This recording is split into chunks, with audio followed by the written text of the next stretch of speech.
Assalamualaikum warahmatullahi wabarakatuh. Bertemu lagi dengan saya Lilianti, calon guru penggerak angkatan 10 dari SMP Swasta Penda Ajamu Kabupaten Labuan Batu. Dan saya di sini sedang bersama Bapak Kepala Sekolah dari SDN 15 Panai Hilir, ada Bapak Ali Asmuri SPD. Selamat siang Pak. Selamat siang. Nah, bagaimana kabar Bapak hari ini? Alhamdulillah sehat. Begini Pak, saya meminta sedikit waktu Bapak untuk wawancara guna memenuhi tugas saya Pak di pendidikan calon guru penggerak ini. Bisa ya Pak? Nah, wawancara saya berkaitan dengan nilai-nilai kebajikan sebagai seorang pemimpin Pak. Nah, ini mengenai dilema etika pada kasus yang pernah ada di sekolah Bapak gitu. Nah, ada beberapa pertanyaan yang ingin saya ajukan ya Pak.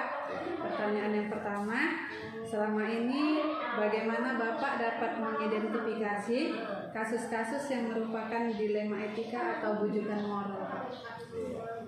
Kalau dia sebagai seorang pemimpin itu kan tidak lepas daripada berbagai macam masalah. Apalagi kalau sudah ada yang namanya dilema, ada dia 4 paradigma yang sering dihadapi oleh setiap manusia pada dasarnya, dan sebagai pemimpin itu tumpuannya. Salah satunya ada dia individu melawan kelompok, kemudian termasuk juga dia keadilan melawan rasa kasihan. Dari paradigma itu tadi kita pasti harus betul-betul mengidentifikasi dulu permasalahan itu. Permasalahan apa sebenarnya, yang mana yang condong, bukan langsung kita, karena dia berhadapan juga dengan berbagai orang lain yang memang membutuhkan keadilan. Kita harus betul-betul mengobservasi dulu, mengidentifikasi masalah itu dulu, jangan sampai kita salah dalam mengambil keputusan. Gitu Pak ya. Jadi ada beberapa paradigma ya Pak ya yang harus diidentifikasi, paradigma dilema etika. Iya, kemudian Pak, bagaimana selama ini Bapak menjalankan pengambilan keputusan di sekolah Bapak, terutama untuk kasus-kasus di mana ada dua kepentingan yang sama-sama benar dan sama-sama mengandung nilai kebajikan? Kebetulan saya juga dari guru penggerak. Di dalam guru penggerak itu ada kita mempelajari tentang yang namanya 9 langkah pengambilan keputusan. Dan itu cara yang paling efektif untuk menyelesaikan masalah-masalah dalam mengambil keputusan itu. Apalagi seperti yang dibilangkan itu tadi, dia merupakan salah satu paradigma yang benar melawan benar. Kan gitulah kita katakan, sama-sama benar. Jadi bagaimana cara untuk mengidentifikasinya? Yang pertama sekali kan kita harus betul-betul dulu mengenal bahwa nilai-nilai yang bertentangan dalam situasi itu. Karena walau bagaimanapun sama-sama benar, pasti ada dia yang bertentangan sebenarnya. Benar, tapi dia sebenarnya bertentangan bila dibandingkan dengan orang lain itu. Dia mana yang lebih condongnya dia kepada kebenaran, maka yang bisa keputusan. Kemudian kita betul-betul harus mengidentifikasi siapa-siapa saja yang terlibat dalam masalah itu. Kalau kita kembali kepada 9 langkah pengambil keputusan, jadi kita jangan memvonis satu orang saja. Kalau sudah dia yang kita vonis, belum tentu dia yang betul-betul salah. Bisa jadi yang kawannya itu sebenarnya sebagai sumber dari masalah itu. Ada kadang-kadang dia kan lempar batu sembunyi tangan. Orang lain yang melakukan, tapi seseorang itu tadi yang menjadi korban ini menjadi masalah. Kalau kita salah dalam mengambil keputusan, ini berakibat fatal sebenarnya. Terutama dalam dunia pendidikan, kita pasti dianggap sebagai seorang pemimpin yang tidak bisa mengambil kebijakan dengan sebaik-baiknya. Jadi 9 langkah pengambilan keputusan itu adalah cara yang saya lakukan untuk mengambil sebuah keputusan. Jadi selama ini Bapak mengambil sebuah keputusan dengan 9 langkah pengujian dalam pengambilan keputusan tadi Pak. Itu setelah Bapak mengikuti calon guru penggerak juga ya Pak ya, baru tahu ada 9 langkah itu. Jadi kalau sebelumnya gimana Pak?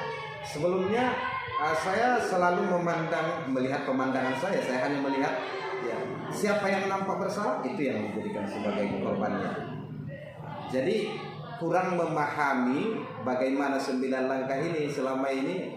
Ya nampak kita jelas dia salah, ya udah hukum aja, apapun alasan dia memang sudah nampak. Jadi pandangan mata lebih condong dalam mengambil suatu keputusan. Dan di balik itu juga kalau memang ada suatu aduan, saya mengambil itu dari saksi, ucapan-ucapan mana yang terbanyak. Selama ini begitu. Usia ini mengatakan ini yang salah, ini yang salah, ini yang salah. Jadi saya rasa yang saya lakukan itu selama ini itu juga salah. Belum tentu yang memberikan suatu penyaksian itu benar. Karena terkadang dalam memberikan suatu penyaksian itu berpihak. Mana yang rasa dia yang paling bagus sama dia itu yang dibela. Jadi ternyata banyak ya Pak keuntungan dan manfaat mengikuti guru pembela ini ya Pak ya. Sangat banyak sekali. Dari awalnya kita tidak tahu bagaimana caranya jadi tahu ya Pak. Terima kasih Pak. Kemudian langkah-langkah atau prosedur seperti apa yang biasa Bapak lakukan selama ini? Saya selalu yang sering saya lakukan itu mengenali nilai-nilai yang bertentangan sebenarnya. Mana yang nilai-nilai yang bertentangan dalam masalah itu, makanya saya selalu melakukan itu untuk mengidentifikasinya, melakukan teknik coaching. Teknik coaching ini juga baru diperoleh sesudah menjadi guru penggerak, dan di situ kita bisa meredam emosi seseorang dan bisa membantu seseorang dalam mencari solusi. Terkadang keegoisan itu yang menjadikan kita sebenarnya tidak menyadari untuk bisa menyelesaikan masalah. Selalu bergantung orang lain yang bisa menyelesaikan itu, sehingga menceritakan. Terkadang itu tidak bisa menyelesaikan, malah itu menjadi sesuatu bumerang yang berkepanjangan. Tapi dengan adanya teknik coaching ini kita bisa mengatasi masalah kita masuk sini. Jadi dalam 9 langkah pengambilan keputusan itu, saya sebenarnya lebih condongnya yang melihat nilai-nilai yang saling bertentangan. Mana sebenarnya nilai? Ini paling contoh ini, karena setiap pengaduan, kalau ada umpamanya 2 guru yang memiliki satu masalah, setiap dia pengaduan itu pasti mereka itu merasa bahwa mereka itu benar. Begitu ditanya, yang satu itu dia merasa bahwa dirinya benar, yang satu lagi juga merasa benar. Dan untuk mencapai ini, kita tidak boleh berpihak sebenarnya. Kalau berpihak mungkin ada kecemburuan sosial, terjadi permasalahan yang besar barangkali dalam lingkungan itu.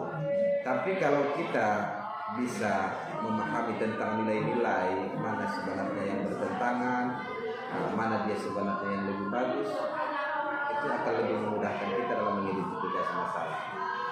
Seperti itu Pak, jadi dengan teknik coaching ya Pak ya. Iya.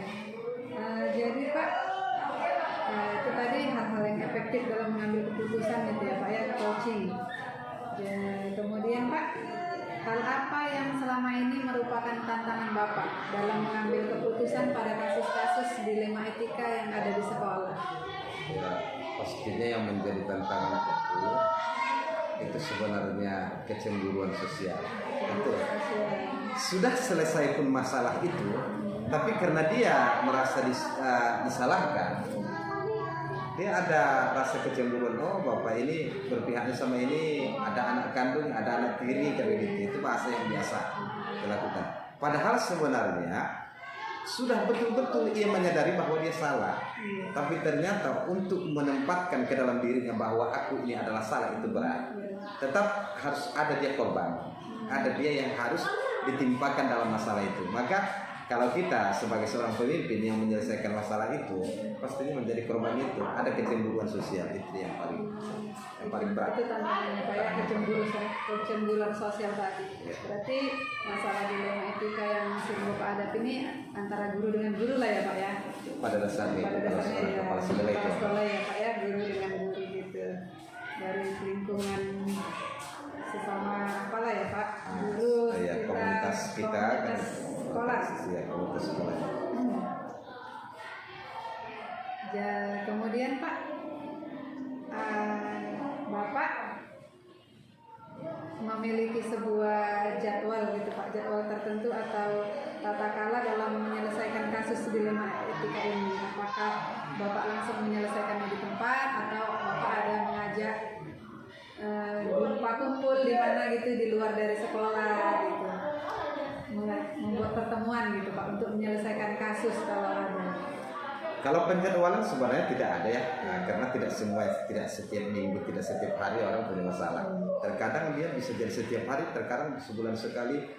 Kalau penjadwalan tidak ada, namun dalam penyelesaian masalah itu saya juga merancang sebuah tempat dalam penyelesaian masalah itu biasa tidak saya menyelesaikan itu tidak di ruang guru. Saya panggil dia di ruangan saya sendiri. Supaya tidak menjadi masalah yang besar dalam masalah itu, karena terkadang tidak semua kawan itu menerima, ada juga yang ada kurang baik dengan yang lain sehingga ini menyebarluaskan. Makanya saya ambil dia tempat yang memang khusus untuk saya dengan orang yang bermasalah itu dalam penyelesaian masalah, dan berjanji kepada sesama yang punya masalah ini tidak disebarluaskan dan tidak diceritakan kepada orang lain. Gitu ya Pak. Jadi setiap ada masalah ada tempat khususnya ya Pak ya. Sebenarnya tempat khusus tidak, cuma itu di ruangan saya sendiri. Nanti adalah tidak di ruangan, tidak di tempat umum gitu ya tidak Pak, di tidak tempat di ruangan terbuka bersama guru yang lain. Iya. Antara Kepala sekolah dan juga yang memiliki masalah. Kemudian Pak, kalau selama ini Bapak menyelesaikan masalah, ada tidak faktor-faktor yang memudahkan Bapak atau seseorang gitulah yang membantu Bapak dalam mempermudah Bapak menyelesaikan permasalahan tersebut? Kebetulan di sekolah saya itu ada dia yang guru senior, dikatakan guru senior itu yang termasuk guru yang sudah. Jadi itu selalu saya libatkan dalam penyelesaian masalah, karena terkadang yang bermasalah itu kan tidak semua guru yang muda, yang tua juga begitu. Kalau kita sebagai pemimpin itu muda, rasa-rasanya dalam menerima masukan itu masih merasa bahwa guru ini masih muda, masih baru, kok sudah lebih hebat kan kayak gitu. Jadi aku lebih berpengalaman gitu dari orang. Makanya saya selalu melibatkan guru yang tertua, pada dasarnya yang sudah dianggap yang paling dituakan, dan juga dia termasuk orang yang selalu diminta oleh rekan sejawat itu dalam penyelesaian masalah. Saya selalu minta dengan rekan guru itu. Kemudian yang kedua, saya libatkan juga komite sekolah. Komite sekolah itu berperan penting juga. Kebetulan komite sekolah saya juga sudah dikatakan tua, yang sudah juga berkecimpung juga dalam masyarakat dan sering menyelesaikan masalah. Jika masalah itu memang tidak bisa saya menyelesaikannya, saya selalu meminta bantuan dari komite sekolah tersebut. Jadi yang dua ini yang biasa saya minta bantuan dalam penyelesaian masalah atau yang menjadi pendamping saya dalam menyelesaikan masalah dalam setiap masalah yang ada di sekolah. Jadi tadi ada komite sekolah sama senior di sekolah ya Pak, yang membantu untuk sharing lah ya Pak kalau ada masalah terkait pengambilan keputusannya. Iya. Yang terakhir ya Pak, saya tanya satu lagi. Jadi Pak, dari semua hal yang sudah Bapak sampaikan tadi, pembelajaran apa yang dapat Bapak petik dari pengalaman Bapak selama mengambil keputusan mengenai dilema etika yang pernah terjadi di sekolah Pak? Yang pastinya tidak ada masalah yang tidak bisa diselesaikan, itu yang pertama. Dan tidak ada orang yang terlepas dari setiap masalah. Tapi orang yang bermasalah bukan berarti tidak ada solusi dalam pengambilan keputusan dalam penyelesaian masalah. Jadi pelajaran yang diambil itu adalah kita bisa belajar dari kesalahan kita dan berusaha untuk menyelesaikan masalah itu tanpa ada sedikit pun rasa benci, kemudian menyimpan rasa dendam kepada seseorang. Dan di balik itu juga kita juga bisa mempraktekkan 9 langkah dalam pengambil keputusan. Itu yang menjadi satu pelajaran yang besar. Iya, jadi tadi menarik Pak, pelajaran yang bisa diambil tadi tidak ada orang yang tidak memiliki masalah dan tidak ada masalah yang tidak ada jalan keluarnya, seperti itu ya Pak. Iya, saya suka dengan ungkapan yang Bapak buat tadi, bahwa setiap masalah itu pasti ada jalan penyelesaiannya, dan jalan penyelesaian terbaik itu dengan 9 keputusan, pengambilan keputusan itu Pak ya. Dari saya, Iya. atau mungkin dari orang lain, mungkin ada jalan yang lain. Iya Pak. Jadi setiap solusi itu pasti ada jalan keluarnya ya Pak. Jadi Pak, itu aja yang ingin saya pertanyakan dengan Bapak. Terima kasih ya Pak sudah menyediakan waktu Bapak untuk saya. Demikianlah perbincangan kami pada hari ini bersama Bapak Kepala Sekolah dari SDN 15 Tanah Hilir. Terima kasih ya Pak. Sama Bu. Kita akhiri dengan selamat siang Pak. Assalamualaikum warahmatullahi wabarakatuh. Waalaikumsalam.